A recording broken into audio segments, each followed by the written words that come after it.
Welcome into Locked On Sports Minnesota. It's our special bonus Wednesday football show. Once again, I'm Sam Ekstrom, executive producer here at Locked On Sports Minnesota, joined as always by Care 11 Sports Director Reggie Wilson. He's at Reggie Wilson TV on X. And Ron Johnson, host of the Ron Johnson Show, our analyst on the postcast. He does a little bit of everything here at Locked On Sports Minnesota. He's at 3 Ron Johnson. And we've got a massive Vikings-Lions game to continue previewing today. The Vikings swung a trade for a running back yesterday afternoon. Cam Akers returns again. Little deja vu. Dalton Risner's practice window opens. We'll get into the latest news, plus weaknesses that the Vikings can exploit for Detroit and vice versa. What's Detroit going to try to exploit with the Minnesota Vikings? All of that, plus our Week 7 picks coming up on today's Wednesday football program. It's on the Locked On Podcast Network, your team every day. Thanks for watching, listening, and subscribing on YouTube, Locked On Sports Minnesota. Deja vu much, Reggie? Cam Akers traded to Minnesota for basically a 6th and 7th round pick swap, 2 drafts down the road. So the Vikings kind of get him for free, more or less. And I think it has a couple ripple effects. One, it tells you that either the Vikings don't have a lot of faith that Aaron Jones is healthy, or they don't have a lot of faith in Ty Chandler's ability to back him up. How do you read this acquisition for Cam Akers? Yeah, I think it was interesting because we were kind of kicking around this conversation yesterday, and one of my guys was like, well, why didn't the Vikings just re-sign him in the offseason? And it was like, well, I think, you got a guy coming off of 2 Achilles tears, and you're not really sure, what that looks like. And also, you do believe that you have a solid 1-2 punch of Aaron Jones and Ty Chandler, especially considering what Ty showed last season. But I think, when Aaron Jones went out in that game against the Jets and it was time for Ty Chandler to step up, like he did okay, but I think they feel like they probably need a little bit more depth behind that, other than like, a Myles Gaskin. And so I think it was a smart move. They saw what he can do. They saw what he can do up close in week 3 against the Texans when he scored a touchdown, and he looks like, he has good burst and explosion still. And it's interesting. I brought up yesterday, Cam Akers still only 25 years old. And so he's still a young guy. Having gone through 2 Achilles tears is brutal, but still a young guy, still shows a lot of agility and explosion. And I think, Kevin O'Connell really likes him. And so he brought a guy back that he was familiar with who could have some production. And just in case Aaron Jones is not ready to rock on Sunday or next Thursday, maybe, you got a guy who could fill in and give you some good carries and help stabilize the offense a little bit. Yeah, he only had 49 touches with the Vikings last year, but I loved him. I loved his ability to run after catch. I think he's a really hard runner, and I think he gives you certainly an improved depth at that position, regardless of whether Aaron Jones is good to go against Detroit or not. Now you've seen life without Aaron Jones, and now if Aaron Jones goes down again, you do have that viable option to go along with Ty Chandler or play in front of Ty Chandler, whatever it might be. Ron, what's your reaction to this? Well, I knew it was coming. I felt like Aaron Jones, because we haven't heard much about, like, normally when, that comes up in the bye week, I think was a great time for them to be able to ignore the media and not have to say anything about injury. But today we will get the injury report. And I'm guessing we will see Aaron Jones as not participating in practice. And my guess is the hip is probably worse than they thought. That's just how it goes with the Minnesota Vikings. Like, it's always something. And so Aaron Jones is probably going to be out for this game. And I think the Cam Akers acquisition was both that. One, Aaron Jones not fully ready to go and probably not going to go. But then 2, Ty Chandler hasn't given them what he gave them last year. And so it's not like Ty Chandler is new to Kevin O'Connell's offense. But Ty Chandler is new to what Kevin O'Connell does now that he has Aaron Jones. And so when you look at how he does Aaron Jones, does Ty Chandler fit that? No, he fit the Dalvin Cook, the Alexander Madison offense, where it was kind of really ground and pound. Now it's more of a finesse run game. It's kind of a hit the hole hard run game. And I don't know if Ty Chandler fully fits it, or if he just hasn't been working out. And so I know they liked what they had in Cam Akers last year. So the other side of it too is Cam Akers, we know, as a receiving back. I don't think they would have gotten rid of him if he hadn't torn his Achilles. So I think they always wanted him, but then when he got hurt, it's kind of like, well, we can't really do anything with him. And now they saw a chance to get him back for basically nothing, to be honest. They got a 7th round pick and they gave them a 6th round pick. So you're basically just transferring over picks that may or may not hit. You know, it's kind of like a lottery ticket pick with those. And so I think that's it was a smart move by Kevin O'Connell. Also, when you're 5-0, if Aaron Jones is close, because I know people always say, oh, he's close, why waste him on the Lions? Like that's not a game of, this is a gladiator game where you need to be healthy. You don't need to waste him where he possibly gets hurt worse against the Lions, knowing that you have a cushion. If you go 5-1, your next, like we talked about, your next 4 games are fairly easy, other than the Rams, like we talked about, Sam, on Thursday night, where they might get some of their weapons back. But even for the Rams, I think that's tough for them to have a tight turnaround on Sunday and then play Thursday. So who knows what they're going to be like on that tight turn. Ty Chandler is puzzling to me because I loved him coming into the year. We saw what he could do last season. He had the San Francisco game this year where he was ripping off big run after big run after big run. The other 4 games, 32 carries for 65 yards, 2 yards a carry. I mean, that's like impossibly bad. And he's not a bad running back. That is not like, no running back is going to do that on a consistent basis, run for 2 yards a carry. I feel like there's more to Ty Chandler than we've seen so far this year. But I like having this other option in Cam Akers, who obviously knows what you're trying to do offensively. So we'll see the injury report today on Aaron Jones and get a feel for it. Maybe, again, they're viewing this as, we don't want to force him to play 2 games in 4 days or 2 games in 5 days. We'll hold him out for Lions, try to get him back for the Rams. That's also a possibility, and we'll get a better read on it today. The other bit of news is that Dalton Risner is practicing again, and this just adds a little more fuel to my belief that he is going to compete for that right guard spot with Ed Ingram. And he claims he can play any position, even though he hasn't really been a right guard in his career. I'm so curious to see whether they make that move. Ron, you've thought no, that they're not going to mess with what's working. They're winning games. I think, why be complacent? Why not get an upgrade in pass protection through Dalton Risner? That's my view on it. I'm going to stick by that. Ron, have you thought about this anymore at all? Yeah, I mean, I saw the window open for him to return to practice or playing, to return to roster. And so I think they have 21 days now. I could see him working in. I mean, we know multiple set offenses. We know in the past, like I said, we talked about Rashad Hill being the come in eligible tight end. He's reporting. I could see that possibly happening where Risner, because Risner can play a little tackle as well. So maybe Ed Ingram, Risner, and then Brian O'Neill is the eligible. I could see that happening where they go big and they want to run. And then also maybe they have some tricks for the Lions where you can throw the ball, but it's not going to happen this game. I don't think it's going to happen this game, but I could see that. I could see them using them that way. Again, when you're 5-0, it's tough to really say we need to pull out an offensive lineman. And when I looked at the time to throw, the time under pressure, all that stuff, it seems pretty on par with the rest of the league. Like, it's not like it's glaring. We're like, oh my God, Sam Darnold has no time to throw. He has time to throw. So and maybe it's Kevin O'Connell moving him out the pocket a little bit. Maybe it's the fact that his receivers are getting open sooner than expected. Maybe it's the route combos. I don't know, but I just don't see Ed Ingram being a liability just yet. Like, I just don't see it. Reg?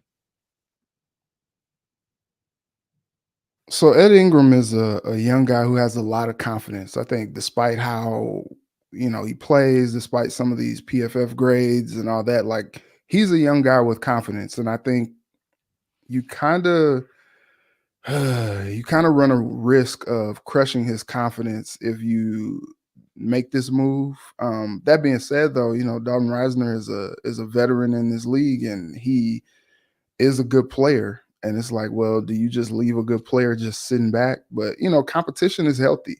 And maybe that competition will bring out the best in Ed Ingram moving forward. Is Risner a better option than Ingram? Maybe.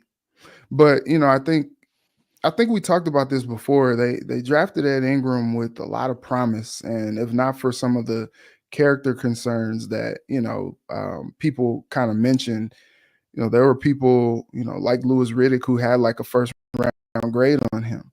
And so it's kind of puzzling to see him kind of struggle. There have been some bad plays that he's put on tape, but he still comes in ready to work every week and puts the work in. And I think he's still a guy who can continue to grow.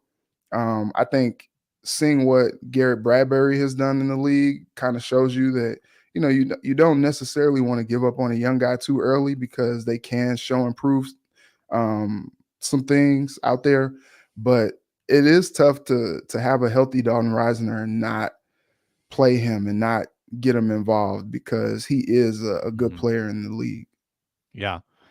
I think that Ingram gets the next 2 games while Risner is opening this practice window. And then after week 8, when you have that mini bye after the Thursday night game, I think that's where the move would occur. I mean, Risner's getting activated regardless. He'll be on the roster. He'll be like the number 1 backup on the interior. I think that's where the move could happen if Ingram struggles. I think it's a 2-game audition right now for Ed Ingram to keep that job. We'll find out in a couple weeks. When we return, we're going to talk weaknesses. Brian Flores said yesterday the Lions don't have weaknesses. I don't believe him. We got to find something in this Detroit team. We'll talk about that next on our Wednesday football bonus show. Today's show is brought to you by FanDuel. Right now, new customers can get a big return at America's #1 sportsbook. Sometimes you just have a hunch. You just have a gut feeling. You know what the bet is going to be. It might be before the game, might be during the game, or it might be about something that's months down the road with those future bets. Well, you can get started with any $5 bet. New customers get $200 in bonus bets guaranteed. Bet 5, get 200, and then you can have a lot of hunches that you can spread that money around on. FanDuel.com or the FanDuel Sportsbook app. Check it out today. Bet 5, get 200. FanDuel.com. Make every moment more.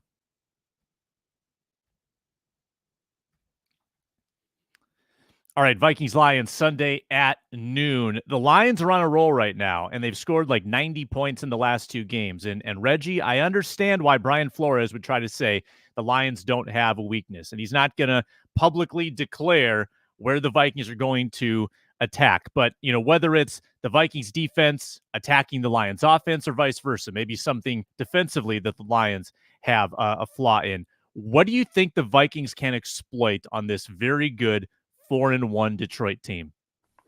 I think the offensive line kind of has some struggles against the Jets. I think this is a game that they could kind of try to push them around a little bit. They got DJ Reader in there in the inside, and he seems to have come back pretty well from that injury. But no Aiden Hutchinson, no Derek Barnes, no Marcus Davenport. Right. You got to go at him. I think this is a good opportunity for them to kind of dominate up front in the pass game, and also push those big boys back and get Cam Akers and Ty Chandler going in that run game. I think this is a chance for them to really kind of get to that second level of the defense and exploit them and kind of take advantage of a depleted Lions pass rush. And really, I think this is an opportunity to go 100, 150 yards on the ground. So that's something that should spell well, especially for balance sake on the offense. So I think that the defensive secondary is much improved. Like I think we've seen under Aaron Glenn, like the Lions really kind of get shredded up a little bit. They showed themselves really well against Here We Go last week. And so I'm interested to see how they kind of establish themselves and maybe kind of push around that Lions front depleted with injury right now. That was a good Dak cadence there from Reggie. I think they just extended Aleem McNeil too. They're doing those midseason extensions. He's kind of their interior threat. Ron Johnson, what are the Vikings going to exploit? Well, when you look at the Lions, they've been very successful, and this is early. This wasn't updated recently. The last time they updated this was like I think end of September. So there's a couple games not on here, but when you look at the run game from the Lions, they are one of the best teams when you look at yards before contact. Yards before contact, they're getting 2.35 yards before they're touched, meaning they're doing a great job of reaching those linebackers, and the receivers are doing a great job blocking downfield. You look at the receiver, running back combo, blocking, all this is 75% of that is running back receiver. Yards after contact, 2.9. So not as high. Like the Packers, 4.6. That's one of the highest. You look at their stuff rate, really low, 7%. Like a lot of their runs aren't getting stopped. And we know if you watch Angry Runs, the segment with Kyle Brandt, that's all he talks about is David Montgomery and how they run. Here's where we can exploit them. They haven't been forced to pass the ball because of all the stuff they do. You look at all the trickery they did to Dallas and how they got to them. The way you do that is chaos. You don't even know what you're doing half the time. You just go. You send 5 to 6 guys. You have defensive linemen playing cornerback in the cover 2, or Dallas Turner becomes your cover 2 corner, because at the end of the day, the cover 2 corner is doing nothing but just guarding the flat. So can you get some very weird, exotic looks so that Jared Goff is literally like, man, what the heck was that? That's how you exploit them, because they have not been forced into that yet. They haven't had to do it. The time they did get a little bit of it, which is a little Tampa 2, a little Tony Dungy, a little bit of a Buccaneer, Goff threw some interceptions. And I think that's the key to this, is when you look at games he struggled, games he couldn't really figure it out, it's when you throw some of that Tampa 2, when you take away the seam. You saw Aaron Rodgers talk about 4 verticals and running the red line. One guy's on the red line, one guy's on the hash, one guy's in the middle of the field. I talked about this with Sam. I think I talked about this with Sam. When you send one guy through the middle, what Aaron Rodgers was pissed at was the spacing. If you watch the play back, there's no spacing. And that's when you look at the Lions, that's what the Vikings don't allow you to do. They confuse your receivers to like, wait, I'm supposed to run the red line in cover 4 or in cover 2, but cover 4, I'm supposed to sit. Like, they're going to make them confused so that Jared Goff airmails maybe a couple throws. And that's what you saw from Aaron Rodgers. That's what you saw from Jared Goff in some of those games, just throwing some different passes. And so, some different looks. And so that's what I think you can exploit. You can exploit the fact they haven't been put in that position to be pressured because their run game's so good. How about this? Justin Jefferson against the Lions secondary. Historically, Justin Jefferson smokes the Lions, averaging 134 yards per game in his career against Detroit. 3 of his 5 greatest games yardage-wise as a receiver against Detroit. 223 yards was, I think, the regular season record for the Vikings back in 2022. And the Lions are grabby. The Lions are penalty prone. Right now, tied for first in the league in cornerback penalties, Terrion Arnold, the rookie, 8. Tied for third in the league in cornerback penalties, Carlton Davis, the third, with 6. Pass to Justin Jefferson, and we might have a duplicate of the Jets game where it's pass to Jefferson, get a flag. Pass to Jefferson, get a flag. His penalty yardage might be more than his actual yardage in this game. But I think it goes without saying that the Lions secondary is susceptible. Now, they might be sticky, they might be close in coverage, but they're going to play really physically and maybe a little bit grabby. And when you develop that reputation, officials are going to be looking for it. Kevin O'Connell is going to be whispering in their ear, hey, watch for the grab here. You know, Jefferson's going to make an in cut. Watch Arnold. And then he gets the flag. I think that certainly is going to be the area for the Vikings to exploit offensively against the Lions defense. Now let's flip it, Reggie. What are you worried about the Lions exploiting on the Minnesota Vikings? And I'm sure that, Aaron Glenn and Ben Johnson and Dan Campbell, they're probably standing up there and saying, yeah, the Vikings don't have a weakness. But deep down in those meeting rooms, what are they talking about that they think they can expose? So I don't think that this is a Vikings weakness per se. It hasn't shown itself to be, but I do think that the Lions will probably try to take advantage of the Vikings secondary in some way. I think you saw a lot of chunk yards and a lot of chunk plays from the Packers. And I think the Jets also started to do a few things. I think one thing that we've seen is when teams start to hurry up a little bit more, where the defense can't necessarily get set and try to show you all these crazy looks and all that, and they play like a quick offense. I think you've seen other offenses have success. And with the Lions having all this speed with Jameson Williams and Amon-Ra and these two backs, Jahmyr Gibbs can come out of the backfield and catch passes, and David Montgomery is a battering ram. They got weapons all over the field, and I think that's something that, if they play a slowed down game, I think they kind of play into the Vikings' hands to cause some of that chaos that Brian Flores does. Yesterday he kind of went viral saying, look, I'll fight fire with fire. He's like, that's just me. That's how I know how to do it.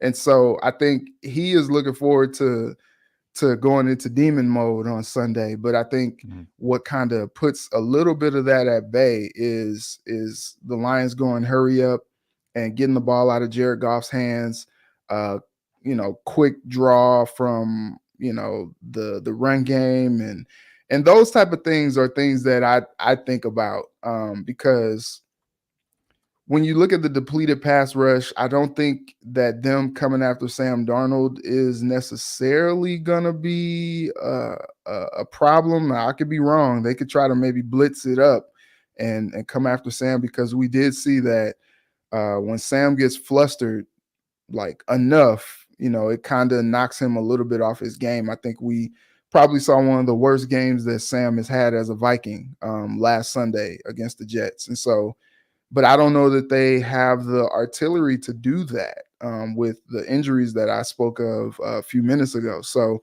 yeah, I think if any weakness, which I don't really count as a weakness, is maybe them trying to take advantage of the secondary with some chunk plays and going hurry up.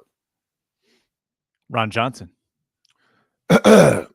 Sorry, you talk about the Vikings weaknesses? Yeah. What do you think the Lions could exploit potentially?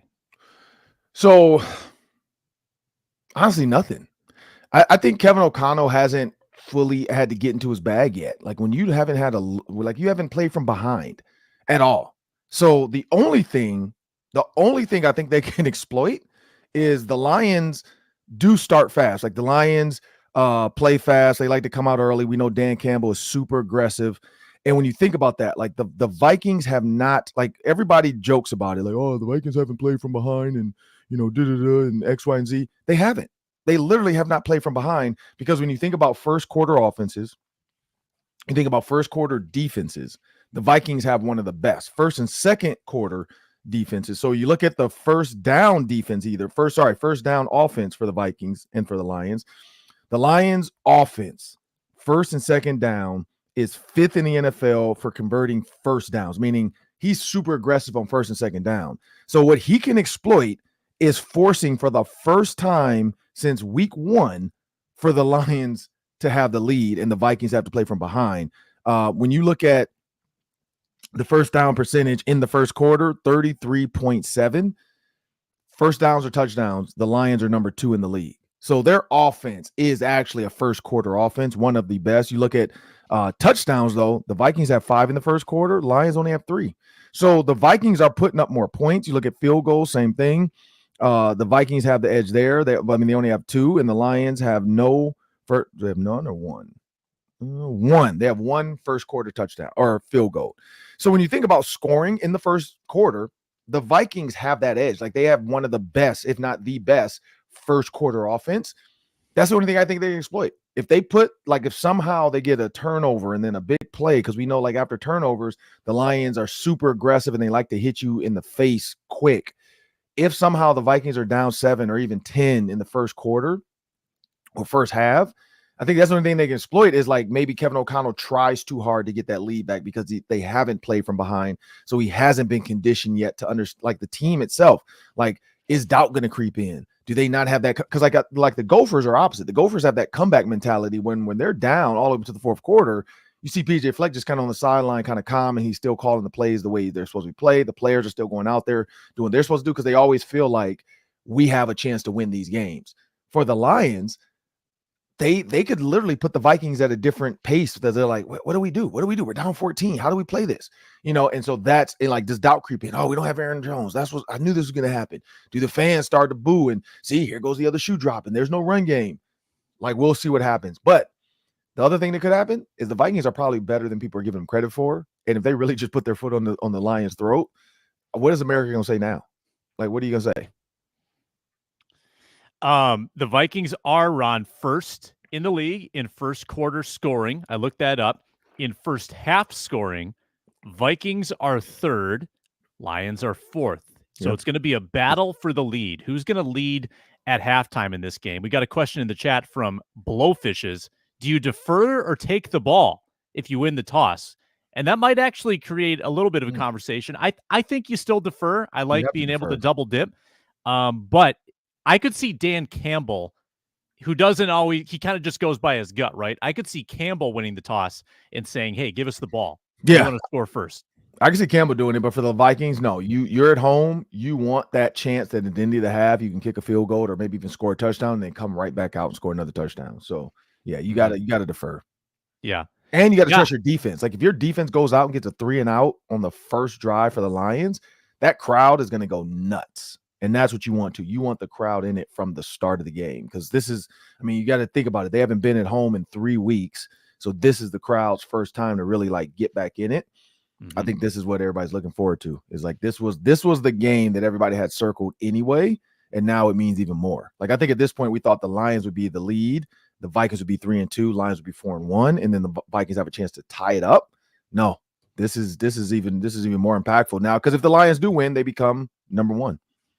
Yeah, think about the difference. If the Vikings win, it's a 2-game division lead plus the tiebreaker in hand against Detroit and Green Bay.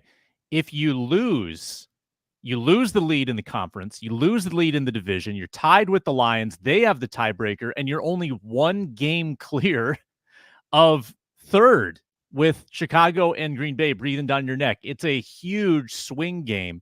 This has got to be a kitchen sink game for Kevin O'Connell and staff. Throw everything you have at this Lions team and finish.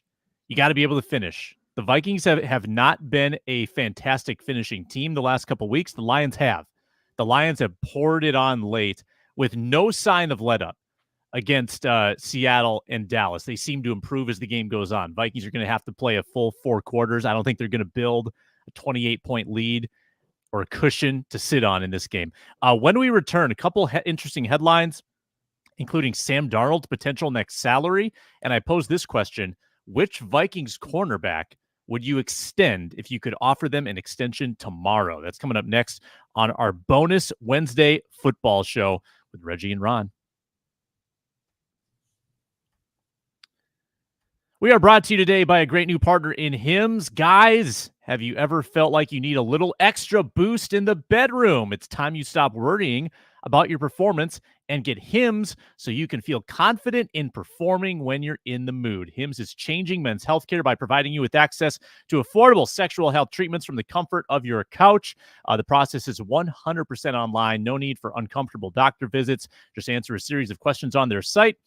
They'll determine the right treatment for you, and if prescribed, your medication ships discreetly right to your door. No insurance needed. Hundreds of thousands of trusted subscribers. Hims can help you find the ED option that works for you. Start your free online visit today at hims.com/lockedon. That's HIMS.com/lockedon for your personalized ED treatment options. hims.com/lockedon. The products mentioned are chewable compounded products which are not approved by or verified for safety or effectiveness by the FDA. Prescriptions require an online consultation with a healthcare provider who will determine if appropriate. Restrictions apply. See website for details and important safety information. Subscription required. Price varies based on product and subscription plan.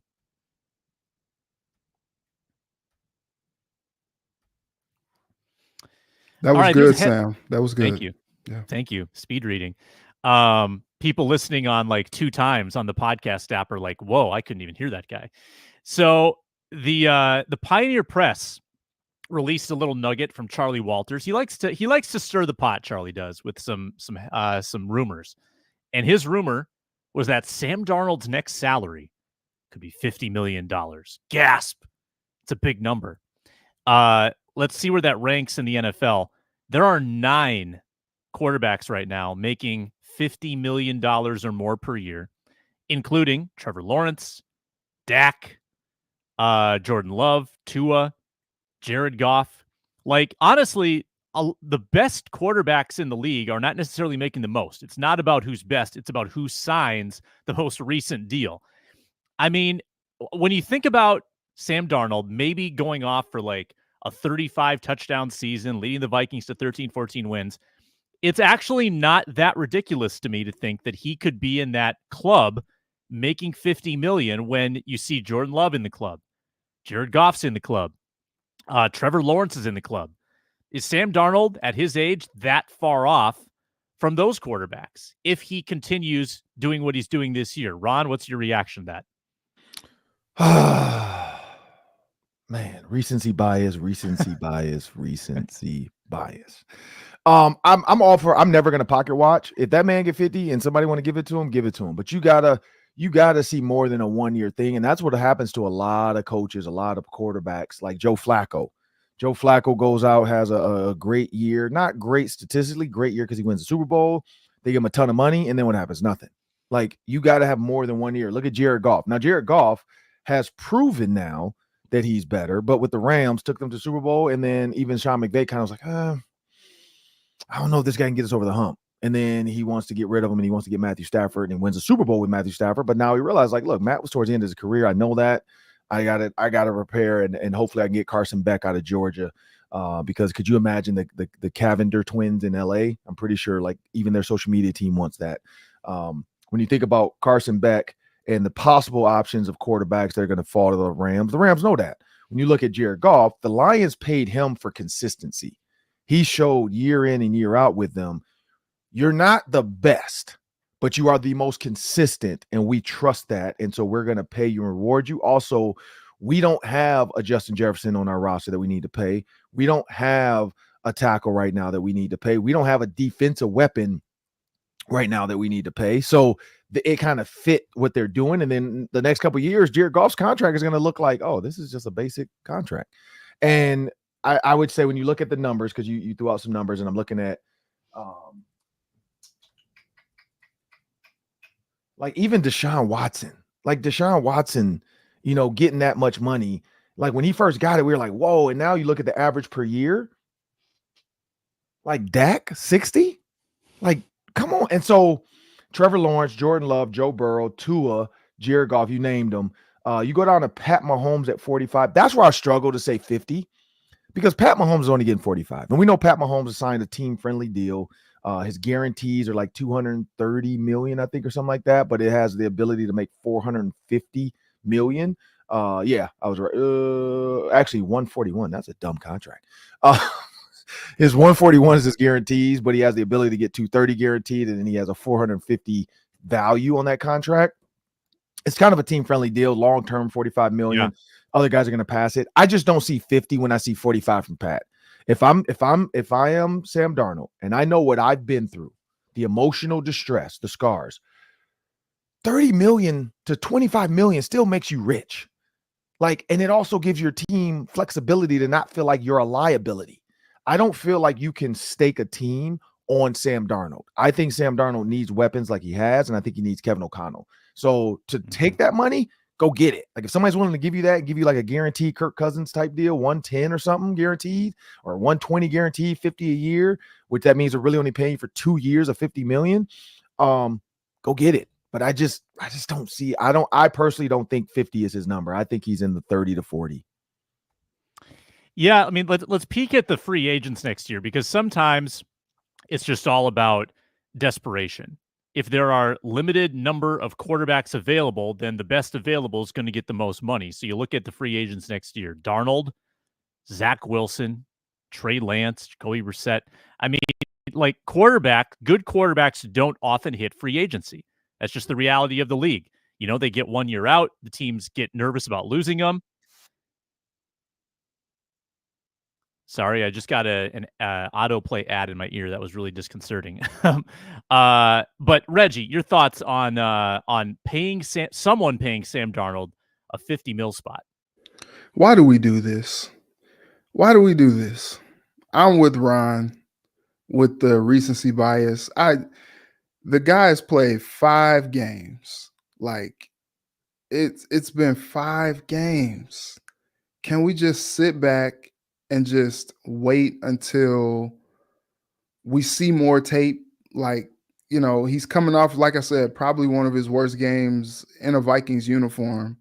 And so just can we sit back and just let him cook a little bit longer? Like let it simmer a little bit longer before we start talking about all these ridiculous contracts. Like I think I can see Sam Darnold, if he continues to play well.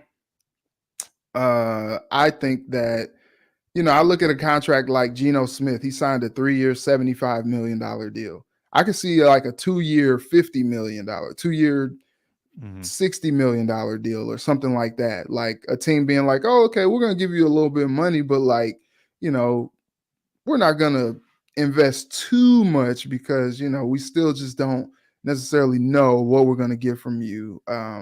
Especially outside of Kevin O'Connell's system, as Ron said, and outside of having all the weapons that he has, especially when TJ Hawkinson comes back and Addison is a little bit healthier.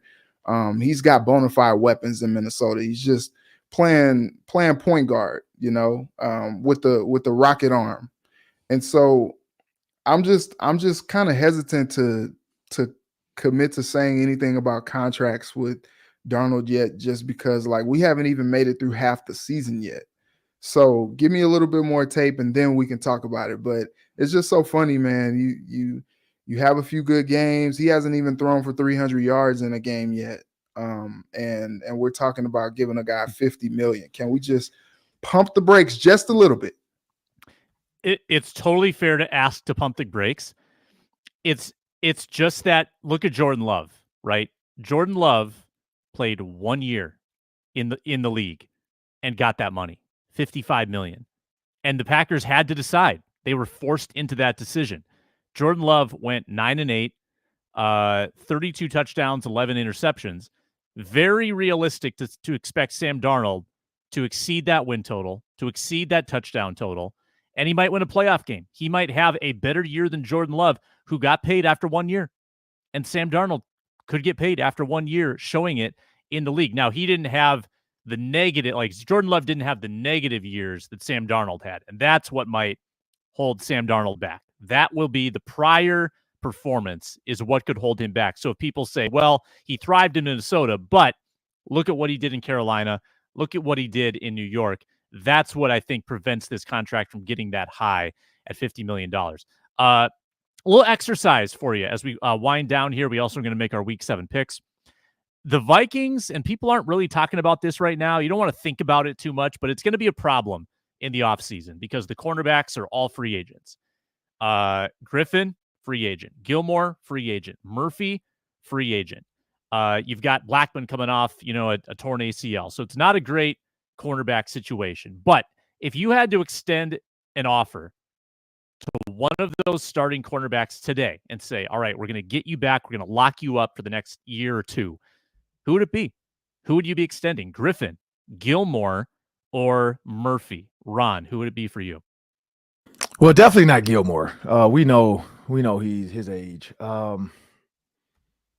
I don't know. I'd have to go with Murphy. I mean, a little bit younger, been around. We know he fits the system of what Flores wants to do. He's been quiet this year, but that's a good thing on defense. He hasn't been loud either with like, oh man, he's getting beat, he's getting torched. Like what's going on? With some of the stuff we saw in the past where like guys are being wide open. But you are understanding that we are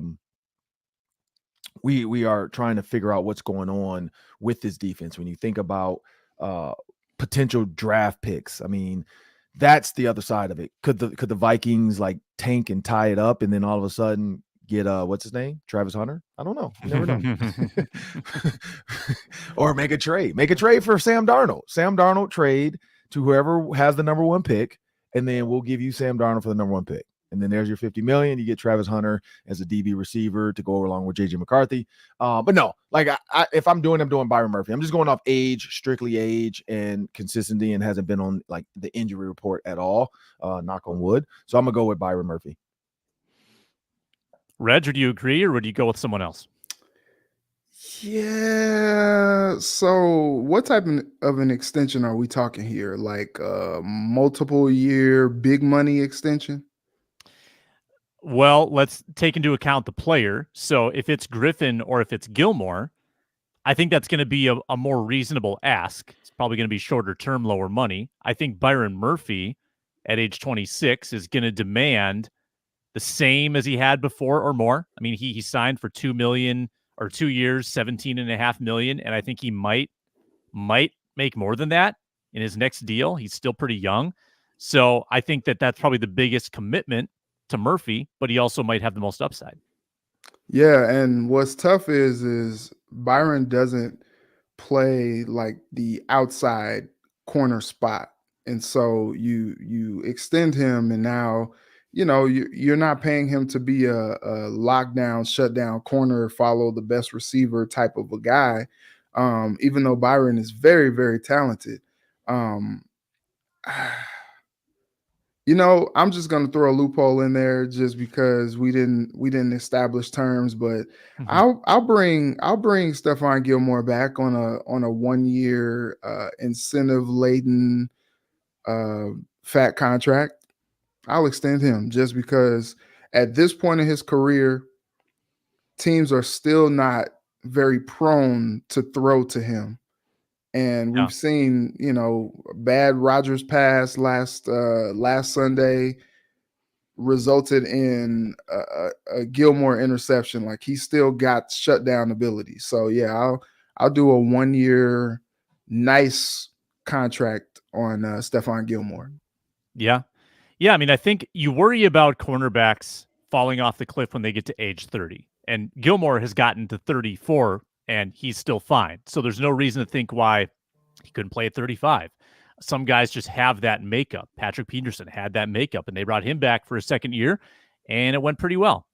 Really went really well, actually. He was like the best guy in that secondary. So I think that's going to be and the Vikings are really compelled to bring back one or more of those dudes next year. So it's going to require them to negotiate before free agency, work something out, because I don't think they want to start from scratch. I don't think you want to go into next year with Evans and Blackman off a knee injury and McLaurin. Like that could be your starting group if you don't get these dudes back or obviously sign someone new in free agency. It's time now for everyone's favorite part of the program. It's week 7 picks. And last week, you guys gained ground on me. Ron, 3-0. What a week. Well done. You're 6-6 overall, but you're on a roll. Reggie, 2-1 last week. Very nice. You're 7-5 overall. I went 1-2, and I'm 8-4 overall. So a slight lead over Reggie, 2 games over Ron. And we start usually with our third place person. That's Ron. So Ron, give us your first pick. I did not pull up the numbers because I was going to just go straight up, and I realized I got to do the points. Mm-hmm. So let me make sure I got the points covered. When I look at the NFL, so because we're going off of FanDuel right now. Mm-hmm. So, what do I want to do? And I kind of like that one, but I'm not going to tell you what I like. I'm going to go, yeah, they're bad. Let's go Eagles -3 over the Giants. Eagles -3. Let's hear it, Reggie. What do you got? All right, give me the the Buffalo Bills -8.5 against the Tennessee Titans. I just have no confidence in Tennessee whatsoever. Will Levis is something to watch. He is something. That is for sure. This is a great game. Texans at Packers. I'm going to take the points with Houston, +2.5. And I believe in CJ Stroud. Back to you, Ron. I'm going to go with, so they're getting points on this because I think they're going to win this. I'm going to go with the Saints +2.5 over the Broncos. That is Spencer Radler at QB. Yep. You good with that? Okay. Yeah. Sean, what's his name? What's the coach? Sean Payton. Yeah. Like it's his revenge game against the Saints. I think the Saints are going to be a little bit up for him. Spencer Rattler, 1 game in. He now has another game to breathe. I think the Saints overall might be a better team than the Broncos. And I'm not convinced. I'm not sold. Bo Nix looks good, but I'm not sold on Bo Nix. I would agree with that. Reggie. Give me Bengals -6.5. Who are they playing? The Browns. The Browns. The Browns is the Browns, as Kareem Hunt said. But I do think that I think I saw him post today. Not Kareem Hunt, but Nick Chubb is coming back. But that offense is putrid. Big. So yeah, I would bet against the Browns at every opportunity. I'm just going to take the Vikings. They haven't failed me yet.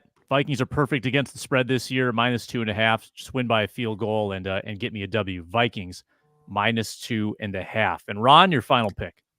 Ooh, that one's too tough. That one I don't know. Got Super Bowl rematch. I know I saw that. I thought about that one, but it's a big number. It's a big number. Oh, it's a big number. I'm gonna do it. I don't want to do it. Don't do it. Do it. Big number. I'm gonna do it. I'm gonna do Rams over the Raiders. It's a big number, 7. It's better than 7.5. Reggie. Speaking of, give me the Commanders over the Panthers -7.5. That is exactly what I would have done. Panthers, I think I saw, are on pace for a worse point differential than the winless Browns team of 2017. It's not very good. Not good. Adam Thielen, after seeing Devontae Adams go back to Aaron Rodgers, Adam Thielen's like reaching out to Kevin O'Connell, talking about in these arms.